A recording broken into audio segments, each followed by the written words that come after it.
ඔයා ජනවාරි මාසයේ උපන්න කෙනෙක්ද? නැත්තම් ඔයා ළඟ ජනවාරි මාසයේ උපන් කෙනෙක් ඉන්නවද?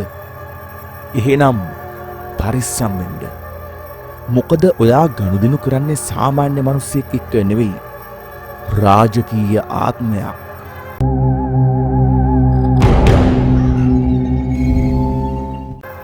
ගුප්ත ශාස්ත්‍රයටත් දේශීය මතයන්ටත් අනුව ජනවාරි මාසයේ උපන් අයට බලපාන්නේ ගම්බාර සිද්ධිසූනියම් දේව බැල්ම හෝ ඊශ්වර බලය කියලා කියන ශක්තියක්. ඒ කියන්නේ මේ අය උපතින්ම තමන් ඉන්න භූමියට තමන්ගේ දේවල් වලට ආරක්ගත්තු නායකයෝ. ගිනිකන්ද වගේ හැඟීමක්. ජනවාරි අය හරියට ගිනිකන්දක් වගේ. පිටින් බලද්දි හරිම ශාන්තයි. හරිම තැම්පත්.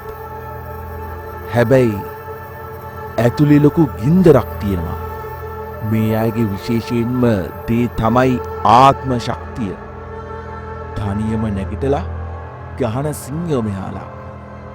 ලෝකේ කවුරු නැතත් තනියම නැගිටලා තනියම ගේමක් ගහන්න මේ අයට පුළුවන්. කවදාවත් මට උදව් කරන්නකො කියලා වැඳගෙන යන්නේ නෑ.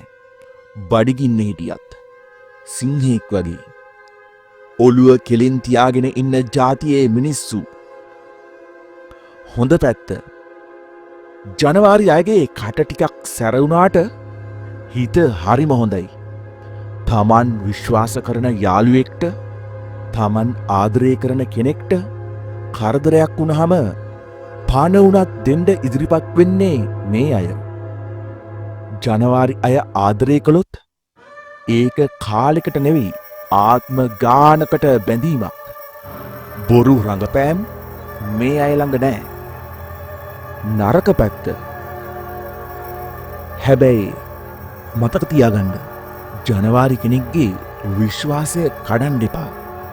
මේ අය ලේසියෙන් තරහා ගන්නේ නෑ. හැබැයි තරහා ගිය දවසට එතන ඉතුරු වෙන්නේ අලු විතරයි. මේ අයව රවට්ටන්න ලේසි නෑ. මොකද බොරු කියන කෙනාව මූණ බලපු ගමන් අඳුරගන්න ගුප්ත ඉවක් මේ අයට තියෙනවා.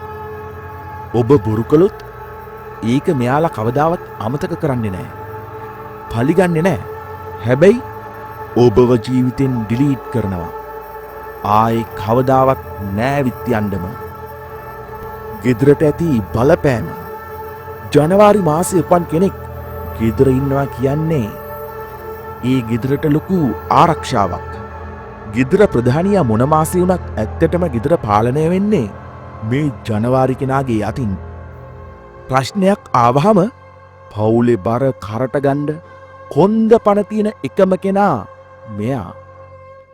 ඉතින් කාටවත් බය නැති කෙලින් වැඩ කරන හිත හොඳ හැබැයි හිතුවක්කාර මේ ජනවාරි සිංහයෝ. ඔයත් මේ අතර ඉන්නවද? නැත්තම් ඔයා ජනවාරි කෙනෙක්ව දන්නවද? කමෙන්ට් එකක් දාගෙන යන්න.